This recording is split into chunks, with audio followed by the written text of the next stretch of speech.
Hi, and welcome to Scott Dikkers Around. I'm Scott Dikkers, and I'm excited to show you another video from the archives this week. I'm going to show you episode 2 of a mockumentary web series I directed and produced for The Onion about 10 years ago called The Onion's Extremely Accurate History of the Internet. Episode 1, by the way, can be found on episode 37 of this podcast. The series was written mostly by Alex Bleckman and Dan Telfer of The Onion, and it stars Rob Delaney and many other great performers. You'll also hear yours truly in there doing voiceover from time to time. It was produced by The Onion for Yahoo as a limited series, and since it's been erased from the internet. I've only been able to find the first 4 episodes, and someone posted the last one on YouTube, so if you know where the missing episodes are, let me know. I'm looking for 5, 6, and 7. Are you a historian? A detective? Might be fun for you to try to dig those up. If you worked for Yahoo around 2012, 2013 or so, or know someone who did, let me know by leaving a message in the comments of this video. Well, here it is, and I hope you enjoy episode 2 of The Onion's Extremely Accurate History of the Internet. Who actually created the internet? That's a good question, and I'm glad I asked it. Al Gore claimed to have invented the internet, but in fact he merely saved it from a burning building. I'm Cole Bolton. Join me now as we explore the true story of how the internet was born after a telephone raped a computer. This is The Onion's Extremely Accurate History of the Internet.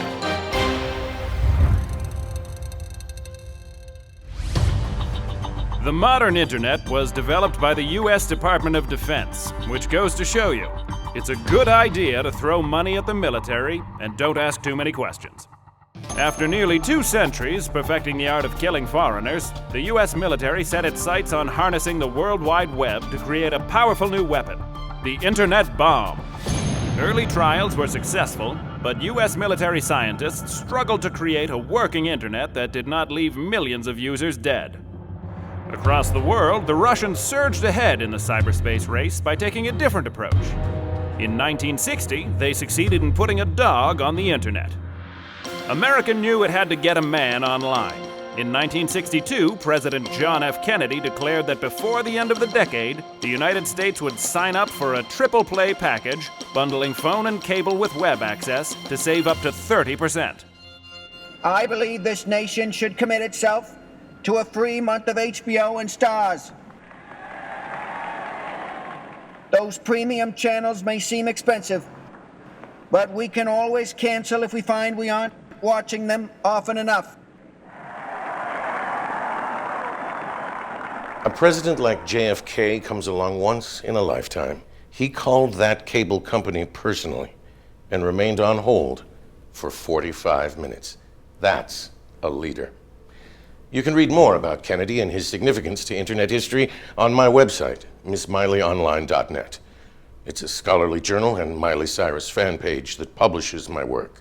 Search for posts by user BroccoliNuts22. That's broccoli nuts with no spaces and a Z for the nuts. The U.S. finally succeeded in getting a man online in 1969, when programmer Clement C. Bosworth logged onto the web.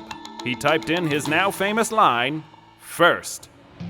Unfortunately, the second person on the internet was a Nigerian scammer, and the U.S. military lost $2 trillion.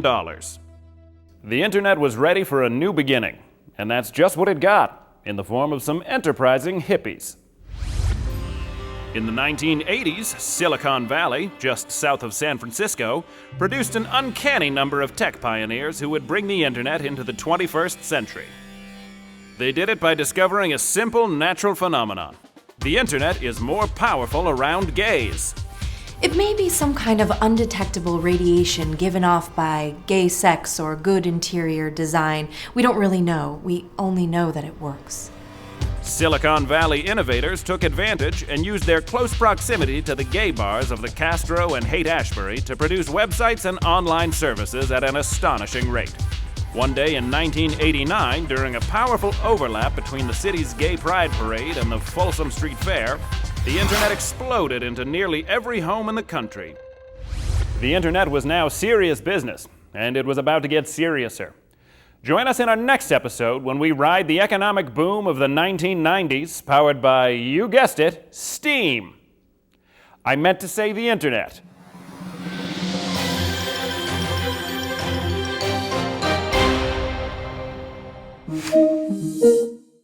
Thanks for watching me. I'm Scott Dikkers. Don't forget to hit the like button on this video, and why not go nuts and subscribe to the channel?